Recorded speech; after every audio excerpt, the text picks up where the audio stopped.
Halo semuanya, nama saya Ryan dari kelas 11 absen 28 atau enggak absen 29, tergantung si absen yang dipakai. Dan hari ini saya akan menjelaskan beberapa hal, yaitu sistem tanam paksa, politik etis, dan politik pintu terbuka. Sistem tanam paksa itu apa? Sistem tanam paksa atau disebut juga kultur stem cell itu sistem yang diadakan pada pemerintahan Van den Bosch, di mana rakyat harus melaksanakan proyek penanaman tanaman ekspor di bawah paksaan pemerintah kolonial sejak tahun 1830. Nah, asal mulanya itu bagaimana? Pertama, terjadinya kegagalan politik jalan tengah di parlemen Belanda.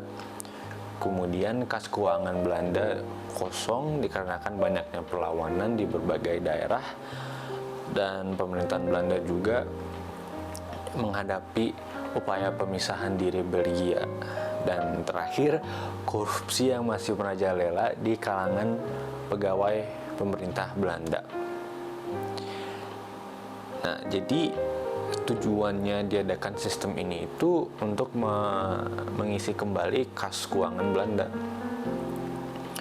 Tapi sistem ini pada akhirnya berdampak positif dan negatif juga sih bagi Indonesia maupun Belanda. Untuk dampak negatif rakyat Indonesia, mereka mengalami kemiskinan, kelaparan, dan wabah penyakit. Dan untuk dampak positifnya, bangsa Indonesia menjadi mengenal berbagai jenis tanaman yang laku di pasaran luar, serta mengenal sistem irigasi yang baik. Nah, untuk Belanda, dampak positifnya mereka memperoleh untung besar dan mampu melunasi utang-utangnya. Setelah kultur stem cell, terbuatlah sistem baru, yaitu politik pintu terbuka, yang merupakan sebuah sistem di mana pemerintah memberikan kesempatan seluas-luasnya bagi pihak swasta untuk menanamkan modalnya di Indonesia. Sistem ini muncul karena beberapa hal. Pertama, karena kelompok liberal dalam parlemen Belanda, di mana mereka ingin kebebasan berusaha tanpa campur tangan pemerintah. Terus kedua, munculnya kritik keras terhadap pelaksanaan sistem tanam paksa yang dianggap menyengsarakan rakyat jajahan. Kemudian ketiga, pengaruh revolusi industri di Inggris yang banyak menghasilkan teknologi industri baru dan memperlancar kegiatan industri di Belanda dan daerah-daerah jajahannya. Dan seperti sistem tanam paksa atau kultur stem cell, terdapat dampak positif dan negatif juga. Untuk dampak positifnya, sistem tanam paksa dihapus, rakyat Indonesia mulai mengerti pentingnya uang dan mengenal barang-barang ekspor impor. Kemudian dibangunnya fasilitas perhubungan dan irigasi.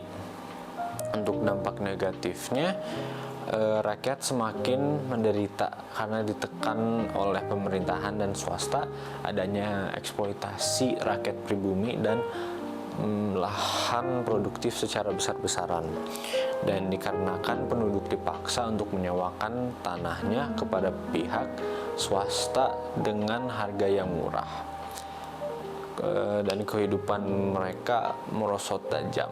Dan yang terakhir, ada politik etis yang berupa sebuah kebijakan yang pernah diterapkan pemerintah kolonial Belanda di Indonesia pada tahun 1901, yang berisi program-program sebagai kewajiban moral menyejahterakan para penduduk wilayah jajahan.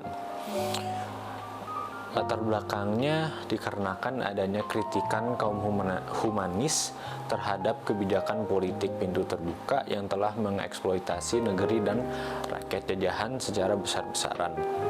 Kemudian munculnya artikel in Reshoot atau uang kehormatan yang muncul dalam majalah The Kids tahun 1899. Artikel ini menyatakan kemakmuran yang dinikmati bangsa bangsa Belanda yang berasal dari negeri jajahan yang penduduknya miskin dan terbelakang. Demi kehormatan bangsa Belanda, utang tersebut harus terbayar, dan seperti biasa ada dampak negatif dan positifnya.